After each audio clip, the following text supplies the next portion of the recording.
It is said two things are inevitable in this world: death and taxes. Now, whilst taxes may lead to frustration, it is the fear of death that underpins almost all subsequent fears we experience in our lives. The desire to overcome this fear can lead one down two different directions. One is to try and somehow achieve immortality, and the second is to fully confront and accept the impermanence of life. Literary and mythological narratives frequently depict these two divergent responses to this shared human anxiety. Some figures, such as Voldemort in Harry Potter or Sauron in Lord of the Rings, endeavour to conquer death by any means necessary, often at significant moral cost. Others, exemplified by Harry Potter or King Theoden of Rohan, confront the fear of death directly, risking their lives in defense of values deemed more important than personal survival.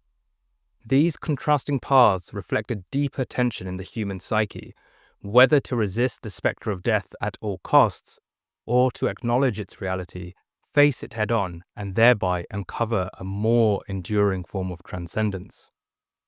The root of all fears. The impermanence of life is something we become very quickly acquainted to. From observing aging, seeing animals dying, or loved ones passing, we quickly learn that life is finite, fleeting, and heading in one direction. Our very sense of I has never known non-existence, making the notion of not being feel impossible. Into adulthood, this fundamental confusion lingers, often cloaked by busyness or denial. Yet the fear remains, driving us to carve out legacies, accumulate possessions, or chase experiences that distract us from our inevitable end. At the extreme, this fear can spark a lust for eternal life. Voldemort reduces himself to a twisted, obsessed tyrant, having mutilated his soul to remain tethered to the world. Sauron forges the One Ring, infusing it with his very essence so that he is able to endure beyond the death of his physical body. These characters exemplify a warped response to the spectre of extinction. If we can't outrun death naturally, perhaps we can cheat it by force. Their obsession with dominating others, ironically, stems from a profound sense of vulnerability about their own existence. Though situated in fantasy, their inner motivations mirror human concerns regarding the unknowable void of non-existence. Face to face with death. A common trope we find in the heroes of famous stories is that they are constantly willing to place themselves in near-death situations in order to save their friends and companions. Take Harry Potter. In almost every book or movie, he is almost killed trying to save his friends. From rescuing Hermione from the troll in the first film, to entering the Forbidden Forest at the tail end of the Battle of Hogwarts to accept his death, Harry shows little regard for his own life and actively risks his own life to further his goal of protecting people from the evil of the Death Eaters. Perhaps the most epic example of a character willingly facing death is Theoden and his Rohirrim in the final charge against the forces of Mordor in the Battle of the Pelennor Fields. Theoden and his army know that they are heavily outnumbered and that this will be their last stand. And it's at this point that Theoden gives his rousing speech that ends with the rallying cry, "Death," to inspire his men to meet their inevitable deaths with valor, honor, and defiance. What makes this particularly heroic is the character arc we have witnessed of Theoden evolving from someone who is weak and easily manipulated to someone who is willing to sacrifice everything for a higher ideal.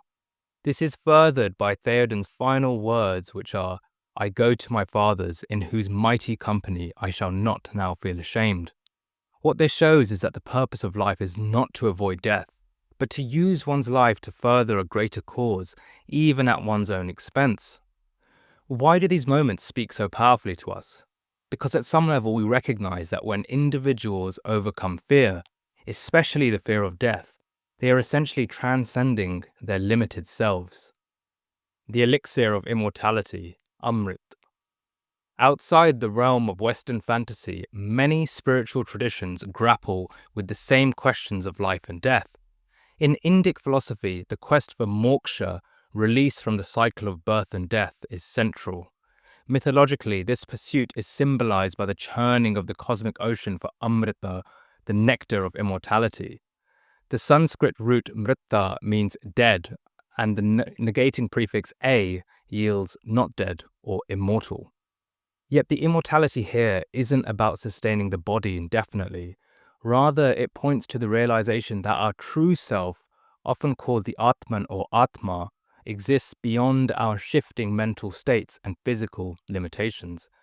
The body will age, the mind will wax and wane, but this deeper awareness remains untouched, like a calm sky beyond turbulent clouds. Attaining Amrit in the spiritual sense means recognizing that who we truly are does not actually perish with the body. Thus, death loses its status as an all-consuming darkness. It's more akin to a horizon our physical form crosses, while consciousness itself endures. Realizing this truth, say the sages, radically changes our relationship to death. If the real I is eternal and cannot perish, then what we call death is simply a phenomenon that affects the body-mind vehicle we've been using. Now, this teaching doesn't invalidate the pains of loss or the sorrow of separation. Rather, it provides a shift in perspective. Death, though a powerful event, no longer appears as the obliteration of everything we are. In glimpsing that deeper self, we find a wellspring of courage, peace, and even joy, knowing our essential nature isn't lost when the body fades. Living this understanding. It might seem tempting upon hearing this to imagine that the ideal life is one of total renunciation, to retreat from worldly duties, discard relationships, and focus solely on spiritual transcendence. Yet many of the world's spiritual exemplars insist that true understanding of immortality actually enhances engagement with the world. Recognizing that all beings share in the same essential consciousness intensifies our empathy and commitment to justice. A poignant historical example is Guru Tegh Bahadur, the ninth Guru of the Sikhs, who lived during the Mughal Emperor Aurangzeb's reign. When a group of Kashmiri Pandits faced forced conversion under threat of violence, the Guru stood in solidarity with them, even though they were of a different faith. He offered himself as a sacrifice, fully aware that this act of defiance would cost his life. His beheading became a powerful catalyst for unity and resistance against tyranny, sparking the formation of the Sikh Khalsa, which was instrumental in leading to the fall of the Mughal regime and the establishing of Sikh rule in Punjab and beyond. What the Guru's life and words teach us is that death is not something that should be feared, but that our lives should be sacrificed to prevent oppression and persecution. The Guru's enlightened poetry shows his understanding of the world, where he sees the world as akin to a dream, where he has no attachment to his body, nor to the dualities of praise or slander. Such an act exemplifies how understanding one's true nature can lead to bold, compassionate involvement in the world, rather than passive detachment. A different kind of immortality. The lessons gleaned from these characters, both fictional and historical, suggest that obsessively chasing literal immortality can lead us down dark paths of domination, fear, and selfishness. Ironically, we see that those who release the need to cling onto life often discover a different kind of immortality, a freedom unbound by the limitations of a single physical existence. They become legends, their stories retold across generations, their virtues living on in the minds and hearts of those they inspire. This legacy outlasts the monuments and possessions people typically equate with permanence. Add to that the spiritual insight that our core awareness might not be extinguished at all, and we discover a new orientation towards living. Death, to quote Gandalf, becomes just another path that we must all take. From this vantage, death assumes the role of a threshold rather than an obliteration, permitting a renewed engagement with life grounded in compassion, integrity, and wisdom. Conclusion. We all start off with an almost unconscious fear of death, a sense that the lights will flick off and leave us in endless darkness. But through the examples of heroes willing to lay down their lives and enlightened sages who affirm that our essential being transcends physical form, we glimpse a surprising truth. Death, for all its inevitability, need not be a prison of fear.